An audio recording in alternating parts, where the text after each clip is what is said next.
Good evening, everyone, and thank you for joining us tonight. I'm Seth Nagel, Assistant Director of Athletics Annual Giving, and I'll be moderating tonight's Q&A session. With us, we have women's soccer head coach Vanessa Mann and Director of Athletics Brian Barrio. Before I turn it over to Coach Mann and Brian for introductions, I want to let you know that we'll be going through a number of questions that were submitted prior to the start of the session. If you're with us live and have additional questions, please feel free to use the Q&A feature, and we'll get to as many questions as we can. And with that, I'll go ahead and turn it over to you, Coach Mann. Yeah, thanks, Seth. And thanks again, Brian, for joining us.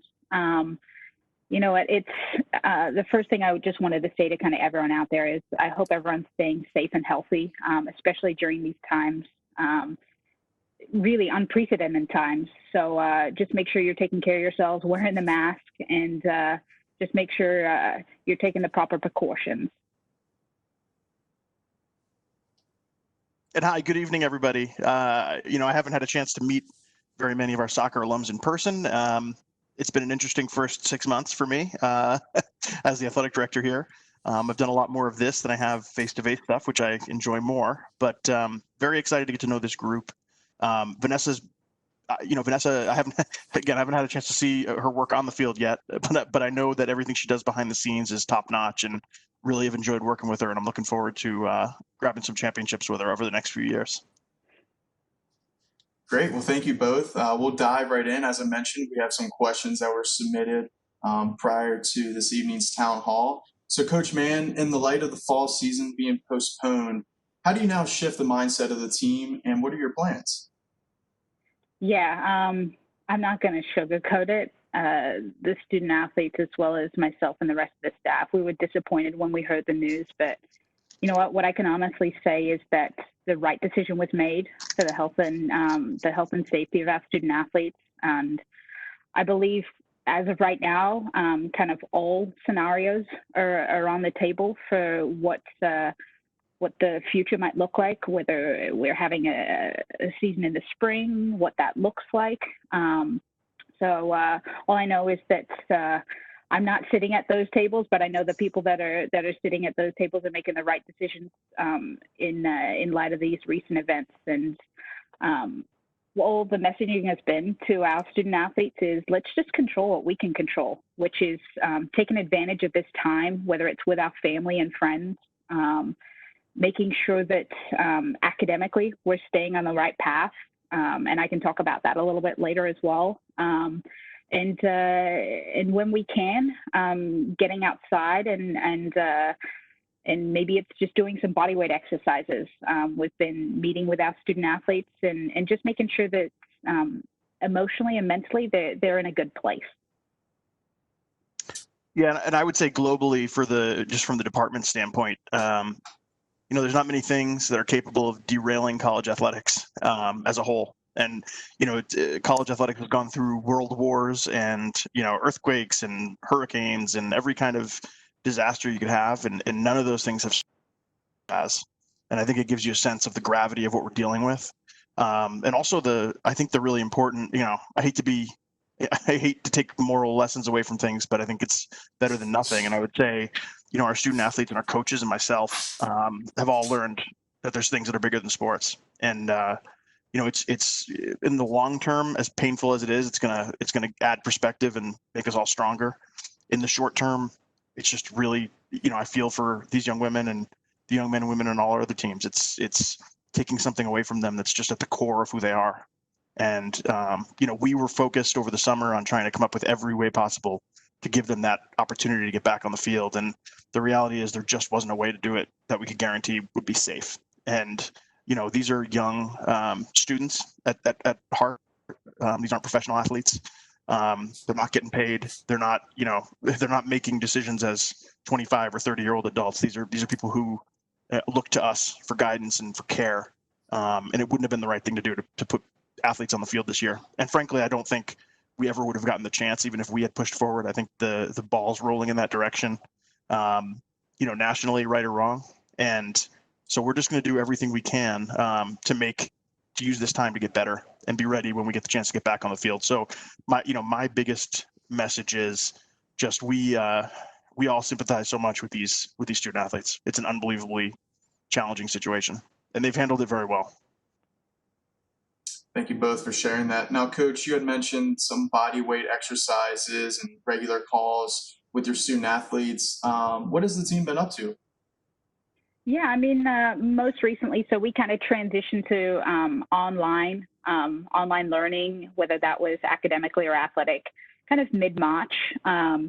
So we've been touching base with our girls throughout the summer. Once a week, we've just been splitting the team up into kind of 3 Zoom groups, as well as making kind of individual calls with each of them just to touch base, see how they're doing. I think the feedback that we've at least received, whether it's a text message after or while on the call, is, hey, thanks for the call. So that's what we've most recently been up to. We've also been in talks with working with a local nonprofit in downtown Baltimore called Thread. And essentially what they do is we're looking to pair up our student athletes with local kids, and it's like a mentoring program where they can cultivate meaningful relationships and offer guidance and support. We're also continuing our work with Soccer Without Borders. In the current climate right now, it's trying to work out what does that partnership look like while we're in kind of an online platform in the fall. The girls just finished up their spring semester, an incredible academic semester. The cumulative team GPA was a 3.64 for the spring. So that brought us with a fall and spring academic year of a 3.39. And then back in February, we actually had another successful Black and Gold Giving Day, and we had over 350 donors, which was nearly doubling what we had in 2019. So it was, Steph knows, it was pretty neck and neck there for a while with women swimming, but they pipped us right at the end. Absolutely. I can't applaud you all enough for your performance, both, the coaching staff, alumni, and then obviously the current student athletes. What a great giving day it was last year. Going back to something Vanessa said there, one of the really positive things about this program, and Vanessa, my guess is those alums who came a few years before you don't know about this, but can you talk a little bit about the Friday educational series that you do during the year? Because I think that's a really cool program that I wish, all coaches would do. Yeah, it's so we've been introducing it in the spring since we arrived here, and it was kind of just coining different phrases for each of the days. So we had like a mental Mondays, and then it led all the way through to Wellness Wednesday when we would do yoga with our yogi, Maureen. And then on Fridays, it was actually our Future Fridays. So on Fridays, it was doing things like we had a mechanic come in and teach the girls how to change a tire, how to kind of just do the basic maintenance on their cars. We were fortunate enough that we were able to connect with some of our alumni. So one of our alums, Denise Schulte Brown, who is the head coach at USF, she spoke to the team. We had lined up one of our alums who's now back in our conference, Mary Heron, who's at NJIT. So we'll be looking to add her in as we go into the fall. But yeah, the other pieces that the girls don't know about that we'll have, things like we'll be bringing in someone to help them with their taxes, so an accountant. We'll be talking about what it means to be maybe filing for a 501c3 if you want to work in a nonprofit sector, what it looks like to invest. So really just trying to give them things that they wouldn't often get if they weren't part of a program like ours. Yeah, and this is something that really aligns with the culture we want to have in our department, where we, I want to be able to tell parents when they come on recruiting visits with their students that 4 years from now, your daughter or your son is going to leave here and be a better and more complete person than when they got here. And things like what Vanessa's doing here help us make sure that's true. And I would hope it's also a great way to connect with alums. So, I hope I'm not stepping over my, across a boundary here, but I would say if you're an alum listening to this and you have something you think you'd be able to offer, reach out to Vanessa, and I'm sure she'd find a way to help you be a part of that as well. Yes, absolutely. I'll make sure that you guys have my email address, and I can make sure you guys have my cell phone number. But you are really the kind of key to getting this kind of kicked off the ground. Like I said, we're in our infant stages, but whether someone's working in a nonprofit sector or someone can offer whether mentorship or leadership training, we would love to take advantage of that. And Coach, another question for you. Speaking of some of the other pieces, you really recently released 7 recruits that you brought on for this coming year. Can you tell us a little bit more about them for those that are in audience that may be watching this recording? Yeah, so when we were actually putting this class together, we were trying to identify what the needs were for the program. So it was not only kind of increasing the depth in a few different areas, but we were also looking to bring in some more experience. So within the 7 women that we brought in, there are going to be 3 true freshmen and 4 transfer students. So I'll give you a little bit of rundown of the people that we're going to have coming in. So you'll be able to see Grace Harvey out on the field. She's a freshman from Maryland, local club, the soccer club. She's an exciting talent who, for us, does really well at playing both sides of the ball. And the thing that she's really going to help us out is those transition moments, whether transition to attack or transition to defending.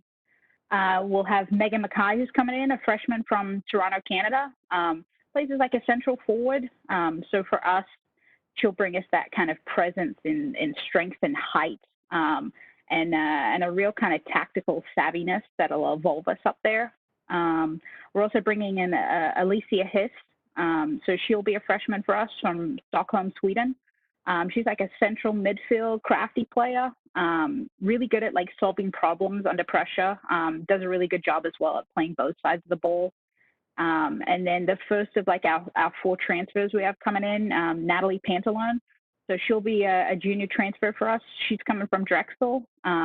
She brings that kind of calming presence centrally. And for us, we think that she could kind of play anywhere centrally for us. And she's got some really good like leadership qualities as well that'll really help us.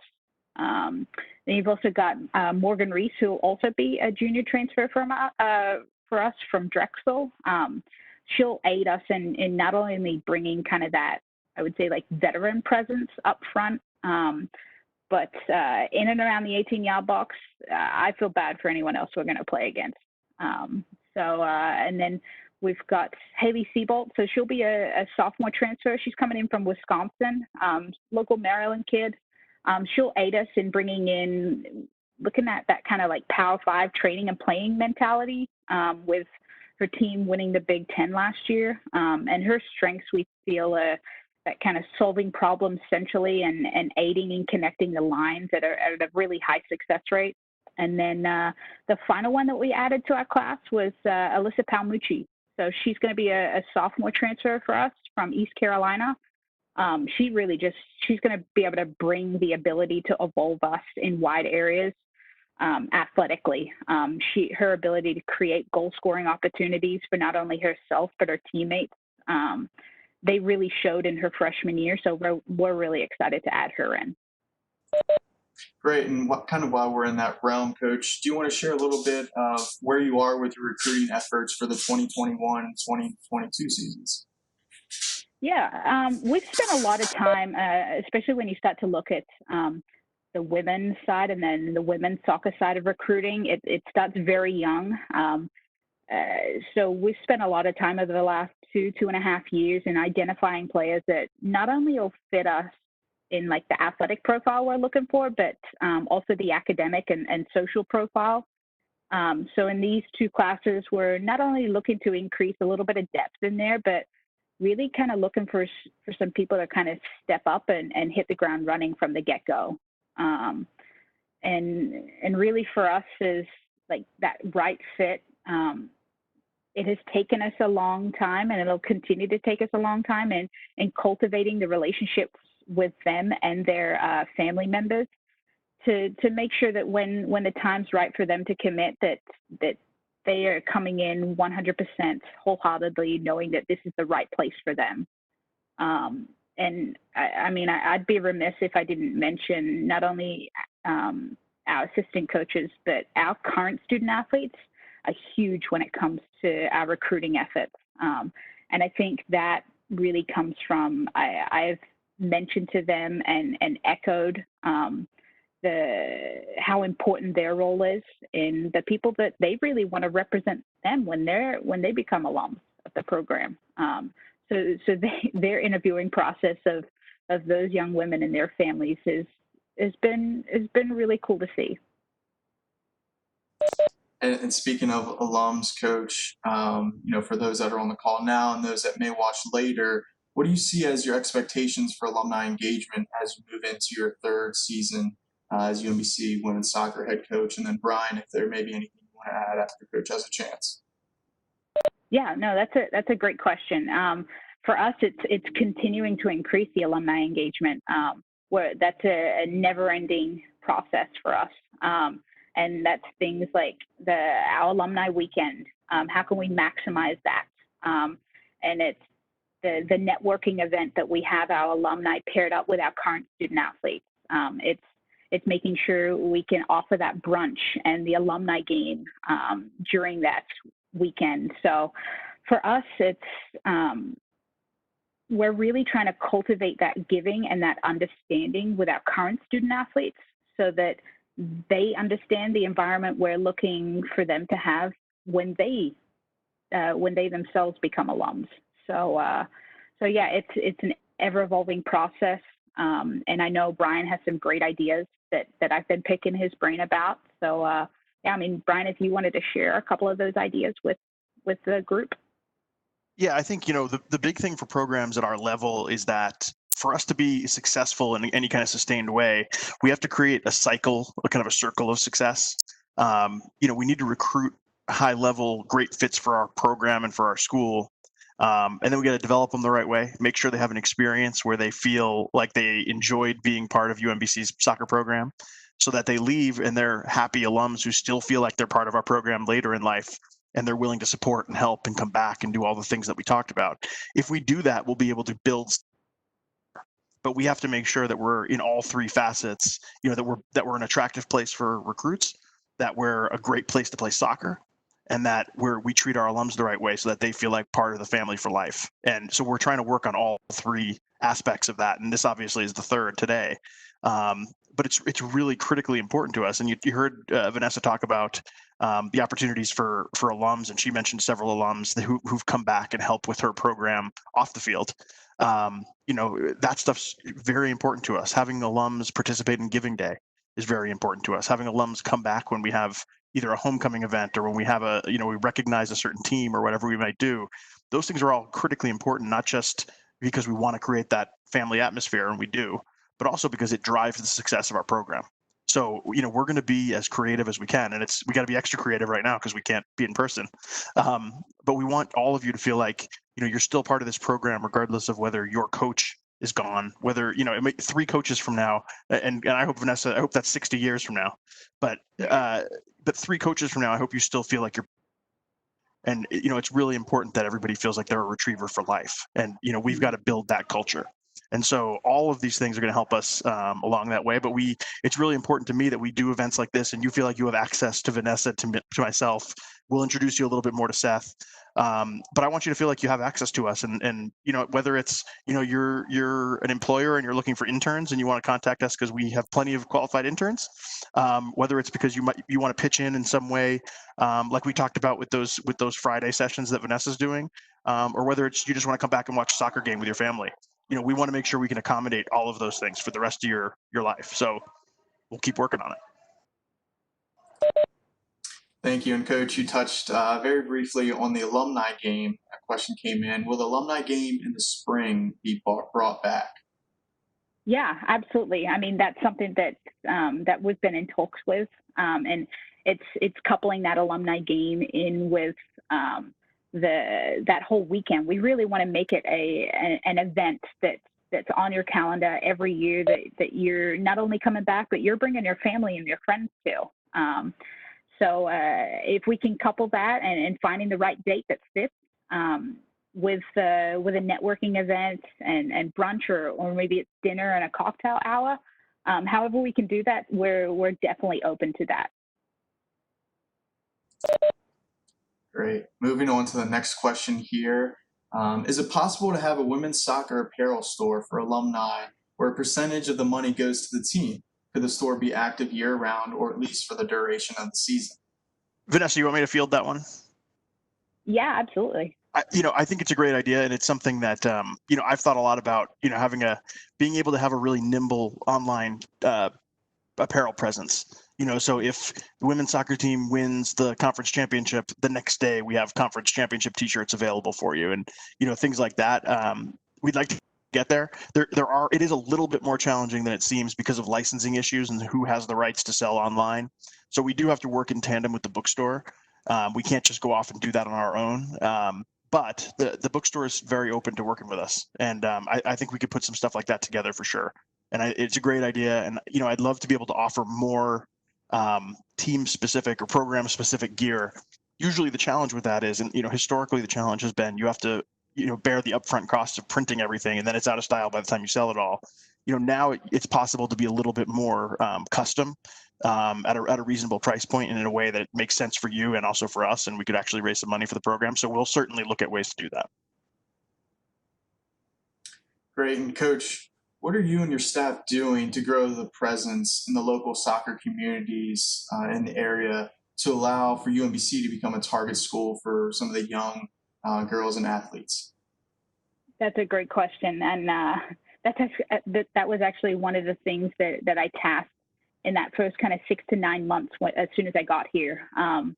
So it's that first semester, I tried to get out to as many of the local clubs, whether it was clubs like FC Frederick, Baltimore Union, Baltimore Celtic, SMS, Ellicott City, SAC. I was making sure that I could get out to not only those guys so they could see me and just get the visual of the new coach in town, but they could also hear my voice. They could put a name to the face, and their potential student athletes that we're going to be looking to recruit could really start to develop those relationships. So yeah, from there, what you've at least been able to see on our roster for the last 2 years is we're recruiting these same guys that we're that are in our area. So we've got some FC Frederick players. We've got some SAC players on our team. We've got some SMS players. So what we're essentially doing is we're practicing what we preach. So when we go to the Maryland Uniteds and the Bethesdas, those young girls that are sitting in the stands, they can kind of look down and say, gosh, I could be that in 4 or 5 years' time. Vanessa, when they hear the voice, do they think you're recruiting them to the Sydney Swans, or do they know soccer? Yeah, you know what? In the last 10 years, I've had to kind of numb down this Australian accent because, boy, it can get thick, and I get that kind of puppy dog. No, never change. Never do that. I just wanted to add, I think those are all great points. And I think, building a soccer program at this level necessarily involves being intertwined with those club teams in the area. So that's exactly the right approach. And the one thing I would add, and Vanessa and I have talked about this at length, is that in all of our sports, we're really trying to get back to an emphasis on more local and regional competition for our varsity team. So obviously COVID's a factor in this because it's hard to travel right now. We don't know what the travel outlook is going to be over the next couple of years, and the fiscal outlook is going to be for the next couple of years. But the reality is, our fans and our students probably are more likely to come out and watch a game if we're playing Towson than if we're playing, pick a school, Florida International. So there's some strategy there too to try and build the soccer community in Baltimore. I think there's a lot of talent in the Mid-Atlantic area, and so I don't think it's a bad thing to get on the same pitch with some of those teams from within an hour of our campus and do battle with them and create rivalries with them, because I think it probably builds interest in the program in a lot of different ways. Yeah, and with that being said, when Brian and I have spoken about these regional opponents, for me, it's an added bonus that I also work for U.S. Soccer as a youth national team scout. So here on that Eastern region, I'm able to get to those games where you've got those kids in the New Jerseys, the PAs, the New Yorks, the Massachusetts, including the rest of that DMV area. All right, Coach, I invite you to speak openly and honestly on this question here.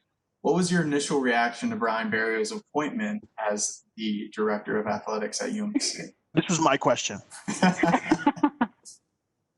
I knew you'd slide one in here. You know what? I was actually intrigued because I went, why UMBC? It was actually a question like I asked myself as well. And I'd gone through kind of Brian's path to bring him to us. And you know what? It was a methodical path.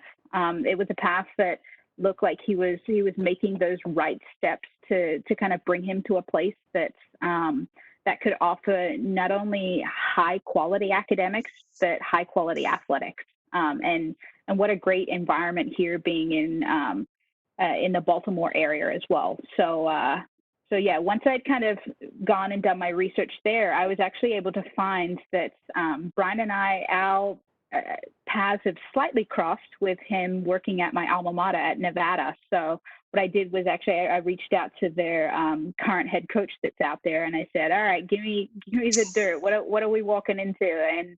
And she just shared with me, you're going to get the most empathetic ear, and you're going to get a guy that is really going to not only share with you some ideas, but he really wants to be part of the process. Yeah, I was excited when I saw that we had a coach on staff with Wolfpack roots. So it's not a bad thing.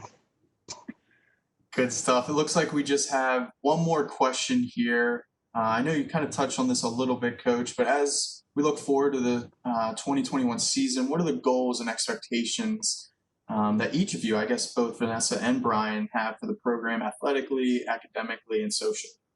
Can my answer be about containing the virus? Is that No, I'll let Vanessa answer first. Well, I was going to say, should I let you answer first, Brian, and make sure we're aligned? And then, like, if we're not, I just start walking out now. Well, in all honesty, Seth, the number one goal for everybody is to get this thing under control and get back to some semblance of normalcy, right? That underlies every decision that we're making about 2021. And, I have all the faith in the world that this time next year, we're going to be in a much, much different place, but it's not a guarantee. So first and foremost, I'm hoping that we can do our part to get us there by next summer, so that we're not talking about, we're not talking about testing and tracing and symptom checking. We're talking about soccer instead at this time of year. So, but when it comes to, assuming we are able to get back to that timeline, it's everything Vanessa said tonight are all the things that you need to do to build a successful program at a school like UMBC. Building a culture and a connection with our alums, building the kind of, making those connections with local club teams, being involved with the U.S. Development program, and really focusing on the student athlete experience as well, so that that those three phases, the recruiting, the student athletes, and the alumni, are all in sync. And I can tell you from everything I've seen that Vanessa's doing, we're on track to be there. And now, it's frustrating to have to wait another year to watch the team play, but it's another year for them to prepare and culture, so that when they do hit the field, they're going to be, in a good place. So we're excited about it. Yeah, I would say at least athletically, the things that we've been working on is just continuing to maximize our abilities, whether it's in the spring or in the summertime. You have to think 2/3 of the year, our student athletes aren't actually with us. So what we've been doing is we've been imprinting on them how important it is to really kind of take hold of your own development and your growth and your path. So cultivating like IDP, so individual development plans for each of our women, and then what does that look like in the context of the entire team? Academically, I mean, our expectations have been clear from the get-go. It's can we continue to out-excel last semester's grades? And I think you've been able to see that. Socially, we're really emphasizing kind of cultivating a culture where the relationships and like deep relationships matter, and these take time. They take vulnerability, and most of all, they'll pay dividends over time, whether it's on the field or off the field. So our women, as well as our recruits, they're of the understanding and our expectations that we'll have growing pains initially, but we'll continue to show them with increased effort in these three areas that we're on the right track. And we've been able to show them kind of visible pieces that they're like, okay, I can see the marked improvement. And Seth, I would say that, and this goes for our whole department, but this COVID situation has knocked every coach and every student athlete right on their rear end. And the question is who gets up fastest and starts moving forward. And the teams and the coaches that use this time, instead of feeling sorry for themselves, use this time to get better, are going to hit the ground running when we're back on the field. And I'm really confident that Vanessa's had the right attitude from day one, taking it kind of one day at a time, focusing on, building the culture and doing the things she can do during this time period. So that our program is going to be prepared and ready to go. And I think there's going to be others that are still a little bit in chaos. So, I think it's how do we use this time when we're kind of on ice? Absolutely. Well, those are all the questions that we have for tonight. Brian and Vanessa, I'll go ahead and hand it back over to you all if you have any closing remarks. I want to let Vanessa close it. So I'll jump in first and then I'll let Vanessa close the session. But first of all, I want to say thank you to all of the alums who are here live and those who listen to this on recording. It means a lot to us that you care enough to come connect with us this way. So thank you. And please continue to be a part of. And it's Seth is the moderator here, but he's not just a moderator with great hair.